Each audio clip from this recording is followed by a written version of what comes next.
Students, chemistry class 10 chapter number 12 hydrocarbons पढ़ रहे हैं।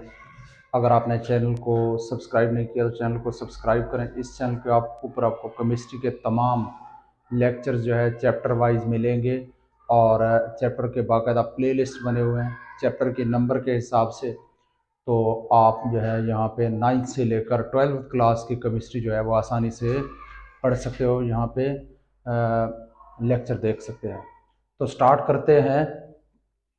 आज का हमारा topic sources of alkanes, alkenes and alkynes. तो तीनों के सोर्सेज इकट्ठे इसलिए पढ़ा रहा हूँ ताकि आपके लिए पढ़ने में आसानी हो और आप इनके सोर्सेज में भी डिफरेंस कर सकें। तो स्टार्ट करते हैं। मैंने यहाँ पे कुछ इस तरह से बनाया हुआ है। सोर्सेज ऑफ अल्केन्स हम पहले देखेंगे, फिर सोर्सेज ऑफ अल्कीन्स, फिर सोर्सेज ऑफ अल्काइंस। अब पेपर में अगर पूछेंगे तो सोर्सेज ऑफ अल्केन्स पूछेंगे आपसे और तीनों के इकट्ठे नहीं पूछते, तो सिर्फ सोर्सेज ऑफ अल्केन आपने लिखने होंगे। और इसी तरह से अगर अल्कीन्स के पूछें तो सिर्फ अल्कीन्स के पूछेंगे और अगर अल्काइंस के पूछें तो सिर्फ अल्काइंस के जो सोर्सेज हैं वो आपसे पूछेंगे। तो सबसे पहले हम देखेंगे सोर्सेज ऑफ अल्केन्स, यानी अल्केन्स कहाँ से हासिल होते हैं। तो अल्केन जो है ये पेट्रोलियम प्रोडक्ट से जो है वो हासिल होते हैं। इनके मेन सोर्स हैं petroleum product are main sources of alkanes. ये अल्केन्स के सबसे मेन सोर्सेज जो है ये पेट्रोलियम प्रोडक्ट हैं। अब पेट्रोलियम प्रोडक्ट कौन से हैं? इनमें नेचुरल गैस भी पेट्रोलियम प्रोडक्ट है। नेचुरल गैस जो है इसके अंदर 85% तक मीथेन पाई जाती है, CH4, यानी मीथेन इनके अंदर है, जो कि फर्स्ट अल्केन है, अल्केन्स का पहला मेंबर है। 85% तक नेचुरल गैस के अंदर मीथेन पाई जाती है। और उसके बाद है क्रूड पेट्रोलियम। क्रूड पेट्रोलियम जो है ये भी एक मेन सोर्स है अल्केन्स की। क्रूड पेट्रोलियम मीन्स के पेट्रोलियम जहां से निकलती है, तो नाखालिस जो पेट्रोलियम होती है उसको हम क्रूड पेट्रोलियम कहते हैं। तो जब हम क्रूड पेट्रोलियम की फ्रैक्शनल डिस्टिलेशन करते हैं तो इससे बड़ी मिकदार में अल्केन्स हासिल होते हैं। Fractional distillation of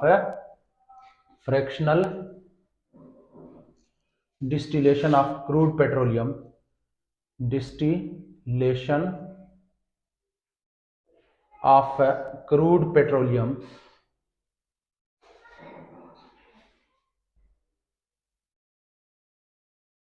gives a large number of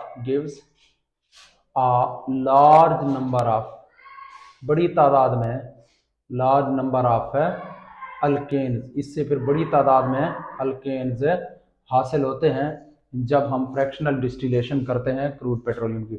उसके बाद है मार्श गैस। मार्श गैस भी असल में मीथेन है। मार्श कहते हैं दलदल को, कीचड़ को।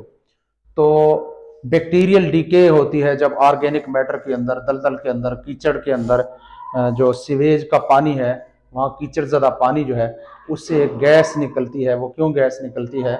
वो ऑर्गेनिक मैटर के बैक्टीरियल डिकम्पोजिशन की वजह से वहाँ से गैस के बुलबुले निकल रहे होते हैं।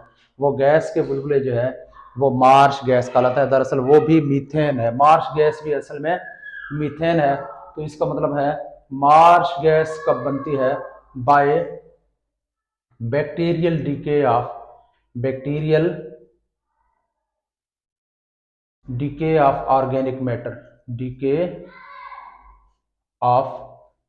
ऑर्गेनिक मैटर, जब हम ऑर्गेनिक मैटर की, जब बैक्टीरियल डीके होती है ऑर्गेनिक मैटर, तो फिर वहाँ से जो गैस निकलती है मार्शी प्लेसेस से, उसको हम मार्श गैस कहते हैं। दरअसल ये गैस भी मीथेन है। और उसके बाद है सीवेज गैस, गोबर गैस और बायोगैस। इन सब से भी अल्केन निकलते हैं, खास तौर पर इनसे मीथेन गैस जो है वो हासिल होती है। तो ये हमारे सोर्सेज हैं सारे के सारे अल्केन्स की। तो बायोगैस से भी मीथेन गैस निकलती है, गोबर गैस से भी मीथेन निकलती है, और सेवरेज लाइन में जो गैसेज होती हैं वहाँ से भी मीथेन गैस जो है वो निकलती है। तो ये सारे सोर्सेज हैं अल्केन्स के। और उसके बाद है, अगर हम अल्कीन्स की बात करें तो अल्कीन्स जो कि डबल बॉन्ड है, इनके अंदर डबल बॉन्ड वाले कंपाउंड ज्यादा रिएक्टिव होते हैं। अल्कीन्स ज्यादा रिएक्टिव होते हैं। इसलिए ये आपको नेचर में फ्री स्टेट में कहीं नहीं मिलते, rarely occur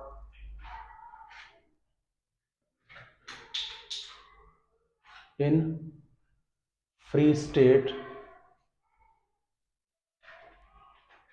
because they are very reactive, ये बहुत ज़्यादा रिएक्टिव होते हैं, रिएक्टिव, इसलिए ये आपको फ्री स्टेट में नेचर में नहीं मिलेंगे। कोल गैस, तो कोल गैस जो है इससे थोड़ी सी मिकदार में जो है वो अल्कीन्स निकलते हैं, a minute quantity of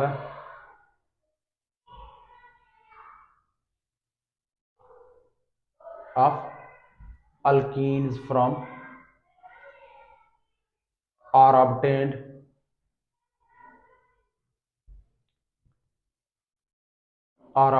from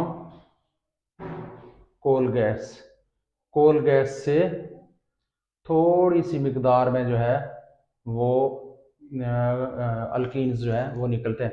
natural gas, बाज़ औक़ात नेचुरल गैस में 20% तक बाज़ औक़ात ईथीन होती है, इथीन पाई जाती है, कितने परसेंट तक, अबाउट 20% तक भी बाज़ औक़ात जो है नेचुरल गैस के अंदर इथीन पाई जाती है। और उसके बाद है क्रैकिंग ऑफ पेट्रोलियम प्रोडक्ट, तो मेन सोर्स इनका पेट्रोलियम प्रोडक्ट की क्रैकिंग है, यानी पेट्रोलियम प्रोडक्ट की क्रैकिंग से मुराद है कि बड़े पेट्रोलियम के मॉलिक्यूल्स को छोटे, यानी बड़े बड़े हाइड्रोकार्बन्स को छोटे छोटे हाइड्रोकार्बन में तोड़ना क्रैकिंग कहलाता है। तो इनका जो मेन सोर्स है, मेन सोर्स जो है वो सोर्सेज जो है वो है cracking of petroleum product, petroleum product की क्रैकिंग के नतीजे में अल्कीन जो है वो हासिल होते हैं काफ़ी मिकदार में। और उसके बाद है, अगर हम बात करें अल्काइंस की, तो अल्काइन जो है वेरी रिएक्टिव होते हैं, इसलिए ये भी नेचर में जो है वो फ्री नहीं पाए जाते हैं। Are very reactive